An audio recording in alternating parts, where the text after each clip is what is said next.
Hello guys, তোমাদের সকলকে স্বাগত জানাচ্ছি সঞ্জয় ষাটের নতুন আরেকটা ভিডিওতে। আশা করছি তোমরা সকলে ভালো আছো, সুস্থ আছো, তোমাদের পরিবারও খুব ভালো আছে, সুস্থ আছে। আর হ্যাঁ, ভগবানের কাছে সবসময় প্রার্থনা করি যেন তোমরা তোমাদের পরিবারের সকলে খুব ভালো থাকো, সুস্থ থাকো। তো আমিও চলে এসেছি, তোমরাও চলে এসেছো। দেখার পরে লাইক কমেন্টের বন্যা বইয়ে দেবে। যারা এখনও চ্যানেলটিকে সাবস্ক্রাইব করোনি তারা পটাং করে সাবস্ক্রাইব করে দেবে। করে দেওয়ার পরে পাশে বেল আইকনটা রয়েছে, ওটাকে টিপে অল নোটিফিকেশন অন করতে ভুলবে না, ঠিক আছে? দুদিন খুব ছুটি কাটিয়েছি, মানে অনেক দিন পরে এরকম দুদিন পর ছুটি পাওয়া গেল। তো একদম পরিবারের সাথে ভালো রকমভাবেই সময় অতিবাহিত করেছি। তোমরা অনেকেই দেখেছো, রিচুর প্রথম দিন খেলা ছিল, স্বাধীনতা দিবসের দিন 15ই আগস্ট। তারপরের দিন মানে রবিবার, গতকাল রবিবার গেছে। তো সেই দিনকারও একটু ঘুরতে গেছিলাম, আমার স্যালিকার বাড়িতে ঘুরতে গেছিলাম। তো যাই হোক, ঘুরে টুরে চলে এসেছি। তো এবারে অফিসিয়াল টাইম শুরু, আর অফিসিয়াল টাইম শুরু মানেই অনেক কিছু কাঁপাকাঁপি ঝাঁপাঝাঁপি সব শুরু, ঠিক আছে? তো তোমরা দেখতে পাচ্ছ দুদিন ছিলাম না। তো সেই মুহূর্তে এক পোষ্য মনিবের সোনার পাট্টা পড়া এক পোষ্য খুব ঘেউ করেছে। তো ঘেউ করতে থাকুক, আমি আমার কাজ চালাতে থাকি, ঠিক আছে? তো যাই হোক, কে ঘেউ করছে? যে একটা নোংরা আস্তাকুড়ের জঞ্জাল, যে লোকের জন্মকর্ম নিয়ে কথাবার্তা বলে, কার কটা বাপ সেটা নিয়ে প্রশ্ন তোলে, তারপরে হচ্ছে কাউকে একেবারে গোড়া থেকে উবড়ে ফেলার জন্যে, মানে কোনো কন্ট্রোভার্সি ক্রিয়েটার তার ভিডিও করছে, সেখানে সত্য তুলে আনছে, ঠিক আছে, কাল্পনিক চরিত্রের মাধ্যমে। সেই সত্য তুলে আনার কারণে তাকে একেবারে কি করে সমূলে উৎখাত করতে হয় তার প্ল্যাটিং করা দিনের পর দিন করে গেছে। ইভেন তার মাকে নিয়ে, বউকে নিয়ে, প্রত্যেকটা ক্রিয়েটারের সন্তানকে নিয়ে দিনের পর দিন নোংরামির পর নোংরামি করে গেছে। তো সেই আস্তাকুড়ের জঞ্জাল মানুষকে ধমকি চমকি দিচ্ছে। কাকে দিয়েছে নিশ্চয়ই তোমরা বুঝতে পেরেছো, আর এই ক্রিমিনাল একটা যে ক্রাইম করে বেরিয়েছে, দিনের পর দিন মানুষের পরিবারের মহিলাদেরকে নিয়ে মিথ্যে থেকে মিথ্যেতর গল্প রটনা করে তাদের চরিত্র হনন করার চেষ্টা করেছে। তো এই বেজন্মার বাচ্চার এত ঘা লাগছে কেন? ঘাটা লাগছে এই কারণ মুখোশটা একেবারে খুলে যাচ্ছে, সর্বসম্মুখে মুখোশ খুলে যাচ্ছে। তো সেই কারণেই যত জ্বালা, যত যন্ত্রণা সব এখন দেখাচ্ছে ধমকি, থ্রেটনিং এর মাধ্যমে। এর আগেও তোমরা দেখেছো এই পোষ্য নিজের মনিবের মাধ্যমে। আর আমি তোমাদেরকে বলেছি যে এই মনিব সেখানে রাজি ছিল না, তাকে দিন রাত পোক করে, তাকে উত্তেজিত করে, তাকে ইমোশনাল সুসুড়ি দিয়ে দিনের পর দিন মিথ্যে জিনিসে জড়িয়ে দেওয়ার চেষ্টা করেছিল আমাকে। ইভেন সেখানে কারোর পার্সোনাল অ্যাড্রেস রিভিল করা, তাকে হেনস্থা করার চক্রান্ত, তাকে মিথ্যে জিনিসে ফাঁসানো। আর এমন একটা মিথ্যে জিনিস যেটা হচ্ছে এই সমাজের সব থেকে নোংরাতর একটা মিথ্যে, সেই মিথ্যেতে জড়িয়ে দিয়ে এই নোংরা নিজে তো এমনিই জড়িয়ে আছে, এ আবার অন্যকে থ্রেটনিং করছে। বলছি, তুই যা বলেছিস এতদিন ধরে কারোর মায়ের সম্বন্ধে, যে সেই মা কোথায় গিয়ে তার সন্তানকে প্রসব করে জন্ম দিয়েছে, কতজনের মাধ্যমে সেই সন্তানটা পৃথিবীর বুকে এসছে, তুই তারপরে কারোর বউকে নিয়ে বলেছিস যে সে কোথায় গিয়ে কিভাবে ইনকাম করে, তো সেইগুলোর প্রমাণ রেডি রাখিস। প্লাস সেই ক্রিয়েটারটির সন্তান তার সন্তান নয়, অন্য কারোর মারফত তার জন্ম হয়েছে, অন্য অনেকজনের মারফত তার জন্ম হয়েছে, তো তারও প্রমাণ সব রেডি করে রাখিস। আমি তো প্রমাণ রেডি করে রেখেছি যে তুই ভগ্নুর ভাতের হাঁড়ি, ঠিক আছে? তুই ভগ্নুর ভাতের হাঁড়ি, সেটার প্রমাণ আমার কাছে রেডি করে রাখা রয়েছে। এবারে আসি, তুই অনেক বড় ডায়লগ মারছিস। ওরে ক্রিমিনাল, তুই এতই যদি ভালো কাজ করে থাকিস তো তোকে কুকুরের মতো ওরকম ওই লেভেল অবধি, সুপ্রিম লেভেল অবধি দৌড়াতে হচ্ছে কেন? তোর প্রচুর টাকা খরচা হচ্ছে, তোর ভেড়াটা বলছে যে তোর যা টাকা খরচা হয় সেই দেখে তার চোখের জল বেরিয়ে যায়। মানে ওই ভেড়াটা তোকে নাবিয়ে দিয়েছে এইরকমভাবে লোকের, মানে কি বলবো, পিন্ডি চটকা, লোকের পরিবারকে নিয়ে মিথ্যেচারিতা করার পরে সেইটা দিয়ে আর্নিং করে ওই ভেড়ার বাচ্চাকে ভালো রকমভাবে খাওয়া। তো সেই জন্য তোর চোখের জল বেরিয়ে যায় যে তুই যখন সুপ্রিম অবধি দৌড়াস তখন তোর মোটা অ্যামাউন্ট বেরোয়, ঠিক যেমন মোটা অ্যামাউন্ট তোর ট্যাক্স হিসেবে কেটে নেয় আর মানুষদেরকে তুই মুরগি বানাস, তাই না? তো এবারে আসি তোমাদেরকে এই যে ট্যাক্স কেটে নেওয়ার ব্যাপার। তোমরা জানো গত এই পরশু দিনে একটা মিথ্যে কথা বলেছে, ও নাকি মানুষের কাছে 100 টাকা নাকি নিয়েছে, নেওয়ার পরে নাকি তাকে করেছে, তাকে ব্লক করে দিয়েছে। মিথ্যে কথা। আসলে এখন যে গ্রুপে ঢুকেছে সেই গ্রুপের মনিবদেরকে এখন ইমোশনাল সুসুড়ি দিচ্ছে, না অত টাকা না, মিথ্যে কথা বলেছে, মিথ্যে কথা। তো তোমাদেরকে না একটা প্রমাণ দেখাচ্ছি, আর বলিস না যে এইটা কোনো রকমভাবে কোনো এডিট করে করা, ঠিক আছে? কারণ তুইও জানিস, আমিও জানি, আর বাকি সবাইরা জানুক সেই চেষ্টাও করছি। তোমরা একটু দেখো কত টাকা তাকে দেওয়া হয়েছে। ইভেন সেই মানুষটি যখন টাকা ফেরত চায়, সেই টাকা ফেরত না দিয়ে তাকে ব্লক করে দেয়, তখন সেই মানুষটি বলে যে ওকে বলো যে নিজের যে ওই পোষ্য যেটাকে পুষে রেখেছে লোককে দেখিয়ে ইমোশনাল সুসুরি দিয়ে টাকা ইনকাম করার জন্য, তার মুখটাও পর্যন্ত বেচছে, তার ইমোশনটাও পর্যন্ত মানুষকে বেচছে, তো তার খাবার দাবার ব্যবস্থা করে দিক, তাকে তো ঠিক করে খাওয়ায় পর্যন্ত না। ঠিক আছে, সেই মানুষটি টাকা ফেরত চেয়েছিল, তাকে পত্রপাঠ ব্লক করে দিয়েছে। কত টাকা তোমরা দেখতে পেলে? 5,000 টাকা। 5,000 টাকা। ঠিক আছে, তো তুই যত মিথ্যে বলবি তত তোর মুখের উপরে জুতো মারবো, প্রমাণ নিয়ে এসে। ঠিক আছে, তুই যা খুশি কর, আমি তো অপেক্ষা করছি। তুই যা খুশি কর, আমি অপেক্ষা করছি। বুঝতে পারলি কি না? কারণ তো তার পরের লেভেলে খেলা হবে। ঠিক আছে, বুঝতে পেরেছি? চাই তো কর, আমি তো চাই, অপেক্ষায় রয়েছি আমি।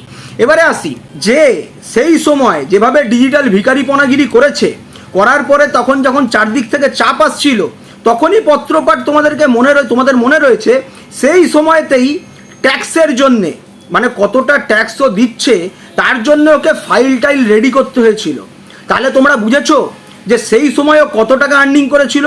আমরা জানি 12 লাখের পর থেকে একটা মোটা অঙ্কের ট্যাক্স দিতে হয়। তাহলে সেই সময় কত টাকা ইনকাম করেছিল কিউআর কোড দিয়ে, যে যার কারণে তাকে সঙ্গে সঙ্গে ট্যাক্সের জন্য অ্যাপ্লাই করতে হয়েছিল, ট্যাক্সের জন্য তাকে ফর্ম ফিল আপ করতে হয়েছিল, ট্যাক্সের জন্য তাকে ফাইল রেডি করতে হয়েছিল। তোমরা বুঝতে পেরেছো এই চিটিংবাজের খেলাটা, এই চিটিংবাজের নোংরামি তোমরা বুঝতে পেরেছো? কত টাকা সে সেই সময় তুলেছিল বলে তাকে ট্যাক্সের সব কাগজপত্র রেডি করতে হয়েছিল।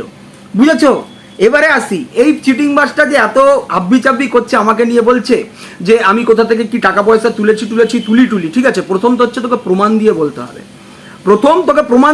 কারণ এই সমাজের রীতি এটা, যে প্রতিবাদ করে তাকে নয় কোনো রকমভাবে কোনো মেয়ে ঘটিত জিনিসে ফাঁসিয়ে দেওয়ার চেষ্টা করা হয়, নাহলে তার ঘরে কোনো রকমভাবে কিছু তো নেশার জিনিসপত্র পাওয়া গেছে বলে তাকে ফাঁসিয়ে দেওয়া হয়।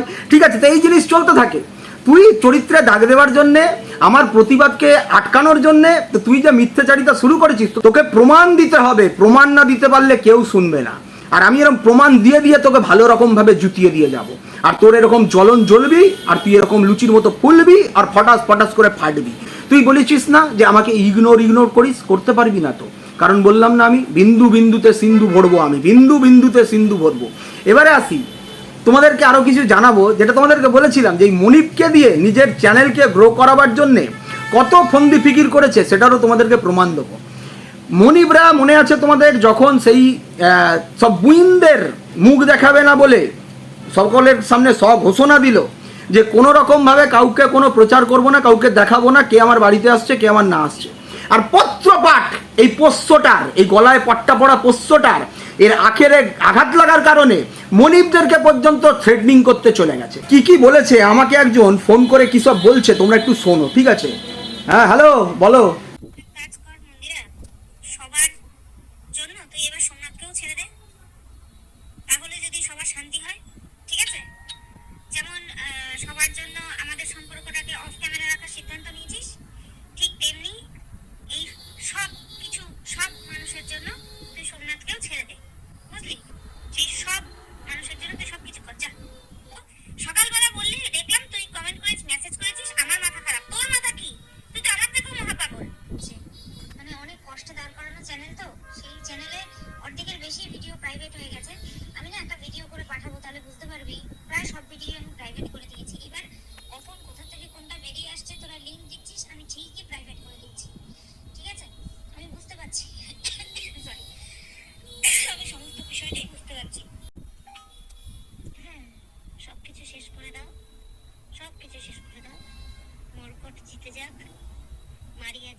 আশা করছি শুনতে পেয়েছো, আশা করছি তোমরা সকলে শুনে নিয়েছো।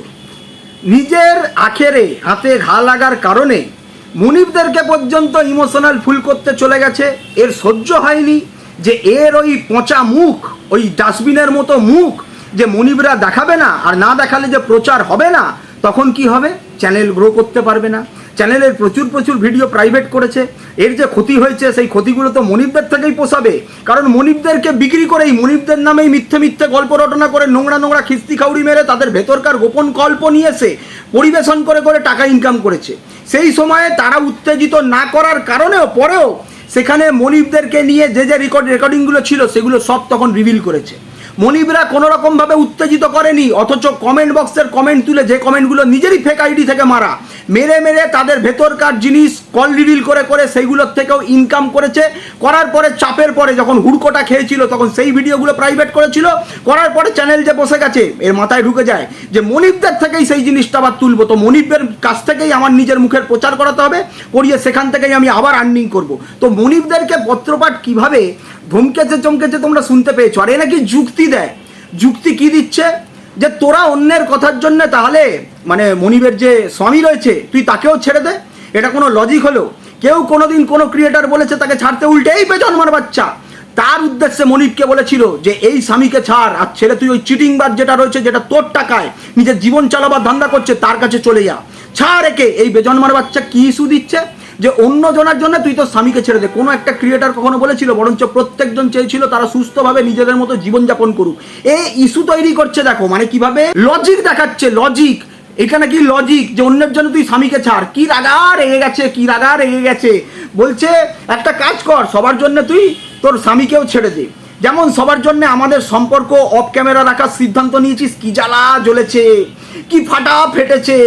মানে কি করবে আর? মনিবদের মারফত তোর মুখ প্রচার করতে পারবে না। ইভেন তোমাদেরকে বলছি, মনিবরা একটা স্ট্রিম লাইভ অ্যারেঞ্জ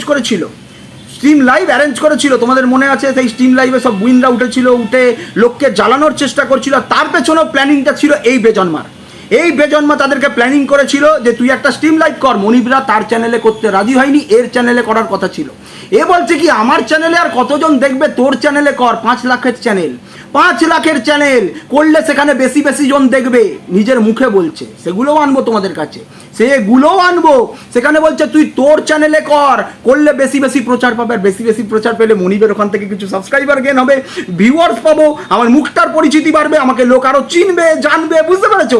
এর ধান্দা দেখো তোমরা শুধু, যে মনিবরা নিজেদের চ্যানেলে মুখ দেখাবে না বলে কি উত্তেজিত হয়ে কি খোঁচে খাচে গিয়ে তাকে থ্রেটনিং করছে, ধমকি চমকি দিচ্ছে, তাতেও শান্ত হয়নি। তারপরে বলছে নিজের চ্যানেলের ভিডিও প্রাইভেট করেছি, সেই চ্যানেল বসে গেছে। কার জন্য করেছিস? নিজের স্বার্থেই করেছিস, নিজে হুড়কো খেয়েছিস, সেটার থেকে বাঁচার জন্য তুই প্রাইভেট করেছিস। আর কাদের জিনিস প্রাইভেট করেছিস? তোর মনিবদেরকে নিয়ে এই জিনিসগুলো ভিডিওগুলো প্রাইভেট করেছিস, যেখানে তুই তোর মনিবদেরকে নিয়ে নোংরা থেকে নোংরাতর গল্প রটনা করা, তাদের কল রেকর্ডিং রিভিল করা, ভয়েস মেসেজ রিভিল করা, সব কিছু তুই করেছিস। তুই ঠিক করবি যে কোনটা আইনত আর কোনটা বেআইনি। তোর ক্ষেত্রে সব কিছু আইনত হয়ে যায়, অন্যের ক্ষেত্রে বেআইনি হয়ে যায়। তুই দিনের পর দিন প্রত্যেকটা চরিত্রকে নিয়ে, মহিলা চরিত্রকে নিয়ে ছিঁড়ে খাবি, দিনের পর দিন তাদেরকে কলঙ্কিত করার চেষ্টা করবি। আর তোর আসল রূপ যখন মানুষের কাছে বেরিয়ে আসবে তখন তুই তাদেরকে কি করবি? ধমকি চমকি দিবি। তোকে তো বললাম তুই যা, তুই যেখানে খুশি যা। তারপরে তো বললাম নেক্সট লেভেলে কি করে খেলাটাকে নিয়ে যেতে হয়, সেটার জন্য তো আমি বা আমরা অনেকেই অপেক্ষা করছি ধৈর্য সহকারে। তুই যেরকম দিনের পর দিন পোক করেছিস না, পিন করেছিস না মনিবদেরকে, যে আমাকে শেষ করিয়ে দেওয়ার জন্যে। মনিবরা করছিল না, তারপরেও তুই তাদেরকে পোক করছিস, তাদেরকে ইমোশনাল সুস্থুরি দিচ্ছিস যে সব হেরে যাবে, আমরা হেরে যাব, মারিয়া জিতে যাবে, তারপরে কে জিতে যাবে? মরকট জিতে যাবে, তাই না? তুই নিজের জেতার জন্যে তুই মানুষকে কিভাবে ব্যবহার করিস সেটা প্রত্যেকটা প্রমাণ এইভাবে আসবে। তোমরা প্রত্যেকজন শুনতে পেয়েছো যে মারিয়া জিতে যাবে, আমি জিতে যাব। তার মানে মারিয়ার পেছনে কত বড় প্ল্যাটিং করছিল তোমরা নিশ্চয়ই বুঝতে পেরেছো। আর আমরা কয়েকজন ক্রিয়েটাররা যখন সেগুলোর বিরুদ্ধাচারণ করছিলাম, আমাদেরকে শেষ করার জন্য শুধুমাত্র আমাকেই নয়, আমার মারফত আমার মুখ বন্ধ করিয়ে দিয়ে আরও ক্রিয়েটারদেরকে মুখ বন্ধ করাবে, সেই প্ল্যানিংয়েও ছিল। সেই প্রত্যেকটা জিনিসের প্রমাণ আমার কাছে রয়েছে, যেখানে বলা হচ্ছে এর কাছে একটা যাবে, একটা হুড়কো খাবে, বাকি সব মুখ বন্ধ করে দিয়ে ঘেউ ঘেউ করা বন্ধ হয়ে যাবে। বুঝতে পেরেছেন এদের প্ল্যানিং প্লটিংটা বুঝেছেন? এই সব প্ল্যাটিং এর পেছনে হচ্ছে এই বেজন্মাটা। এই লোকের জন্মকর্ম নিয়ে কথা বলে এই বেজন্মার বাচ্চাটা হচ্ছে আসল নোংরা আস্তাকুড়ের জঞ্জাল। এমনি আমি বললাম না যে গোড়ায় আমি গিয়ে পৌঁছাইনি, যে গোড়াটাই নির্মূল করব। আর এই গোড়ায় হাত মেরেছি বলে এই বেজন্মার বাচ্চা তিলমিল করছে।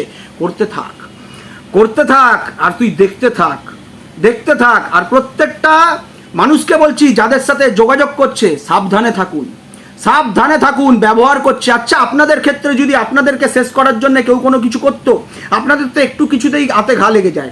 একটা কল ধরিনি বলে সেহেতু আপনাদের গায়ে লেগে গেছে। কেন লেগেছে, তার পেছনে কি কারণ ছিল সেটা আপনারা ভালো বুঝতে পারবেন। কিন্তু এই বেজন্মা আমাকে শেষ করার জন্যে তাদের মনিবকে ইউটিলাইজ করে দিনের পর দিন তাদেরকে পোক করে প্রত্যেকটা প্রমাণ রয়েছে। যদি এরকম কিছু আপনাদের সাথে ঘটাতো তাহলে আপনারা কি করতেন? ছেড়ে কথা বলতেন? বলতেন না নিশ্চয়ই? সামান্য ফোন যদি না ধরে থাকি তার জন্য এত কিছু করে বেড়াচ্ছেন, তাহলে আমার জায়গায় দাঁড়ালে কি করতে পারতেন? আর পোষ্য, তোকে বললাম তুই যা বলবি প্রমাণ নিয়ে এসে বলবি, প্রমাণ ছাড়া একটাও ঘেউ ঘেউ করবি না, বুঝতে পেরেছিস? কেউ নেবে না তোর প্রমাণ ছাড়া, ঘেউ ঘেউ কেউ নেবে না, বুঝতে পেরেছিস নিশ্চয়ই? ঠিক আছে, তো আপাতত টাটা, আসছি লাইভে।